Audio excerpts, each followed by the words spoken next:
Your egg suddenly tears, and your tiny transparent body wriggles out into the dim rocky cave.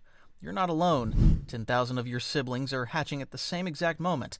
For a brief moment, you see the massive coiled form of your mother nearby, her powerful jaws and spotted skin making her look like some kind of underwater monster.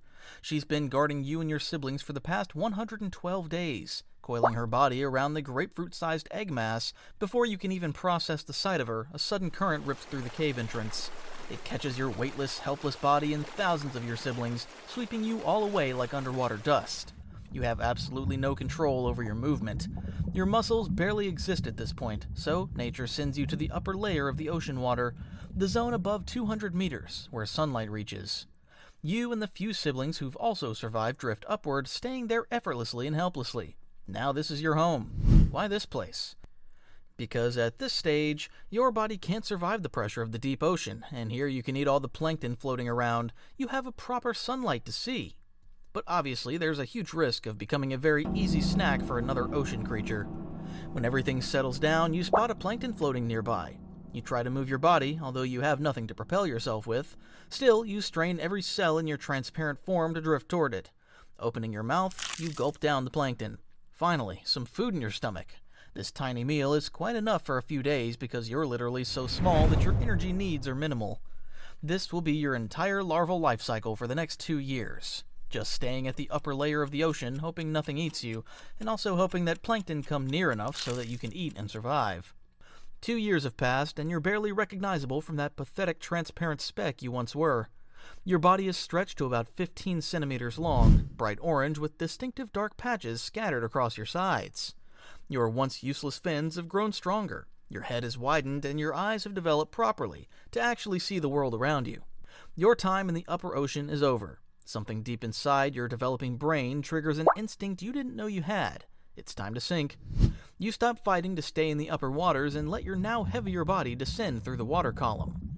The sunlight fades as you drop deeper, heading toward the rocky bottom where your adult life will unfold. The open water phase of your life is ending, and a new chapter on the ocean floor is about to begin. You descend deeper and deeper, the dim light fading as you approach the ocean floor. An entirely new world reveals itself below.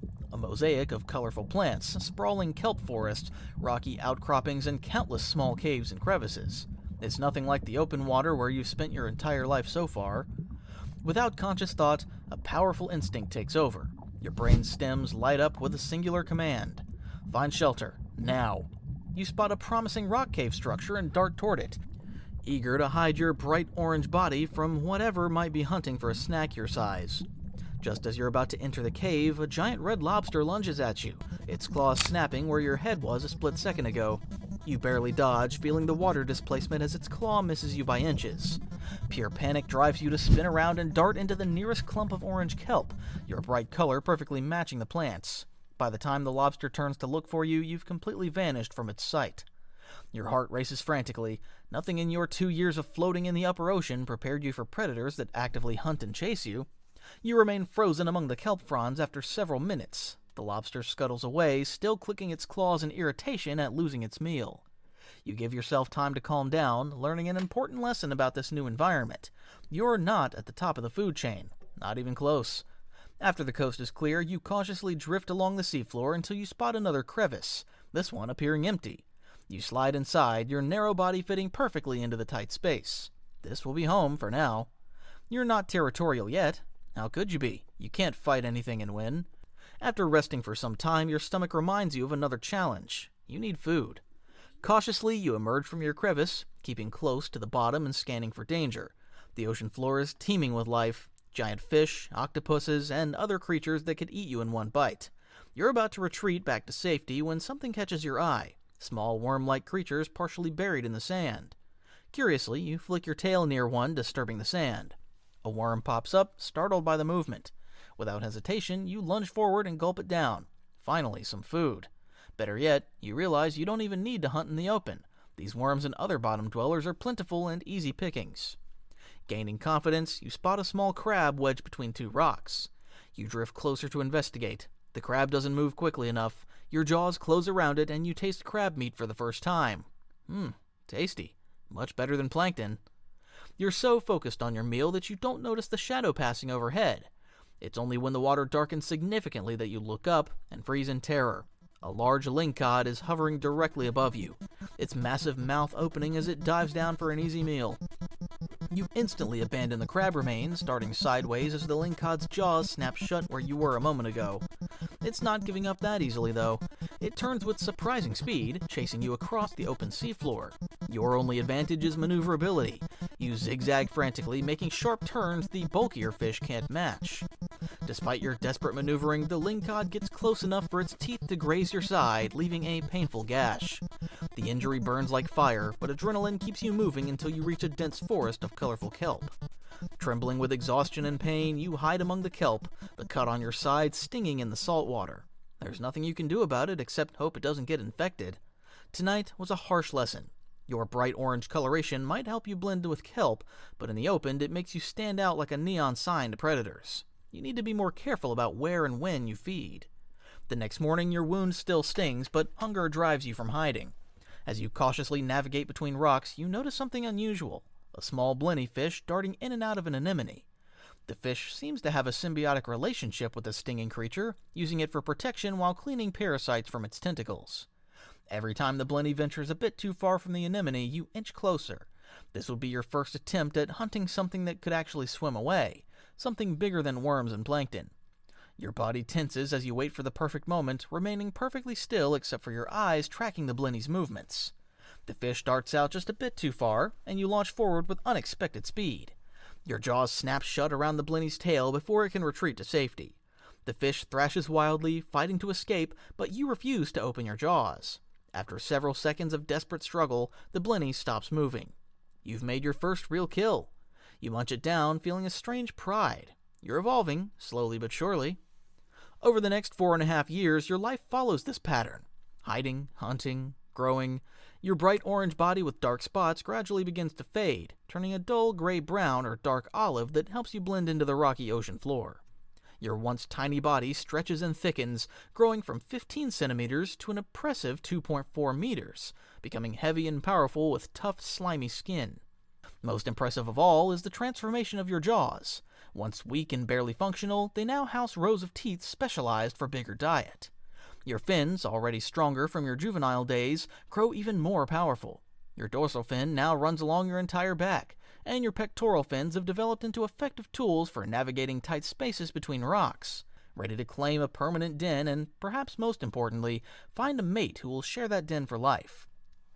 At almost 8 feet, you're now a monstrous presence on the ocean floor. You've spent weeks searching for the perfect den, a spacious underwater cave with 2 exits and high ceilings. After chasing out a few crabs and smaller fish, you claim it as your own. This isn't just some temporary crash pad, this is your forever home. Just as you're settling in, arranging the place to your liking, which mainly involves swimming in circles and staring aggressively at passing fish, you notice some movement at the entrance. Another wolf eel, slightly smaller than you but with an equally impressive jaw, hovers outside watching. Your first instinct is to charge, teeth bared, ready to defend your territory. But something's different. This wolf eel isn't challenging you, she's assessing you. And suddenly your prehistoric brain cells start firing in a whole new pattern. This isn't a threat, this is a potential mate. Instead of charging aggressively, you find yourself performing what must be the world's most awkward underwater dance. This is apparently hot stuff. Miraculously, she seems impressed. She enters your den. Just like that, you found your life partner, the underwater equivalent of swiping right and immediately moving in together. Wolf eels don't mess around with the dating scene. Life as a mated pair falls into a comfortable routine. You take turns guarding the den while the other hunts. You develop a taste for sea urchins, those spiky balls of annoyance that most sea creatures avoid. Your powerful jaws crush them like grapes. The distinct crunch of crushing a particularly large urchin becomes your favorite sound.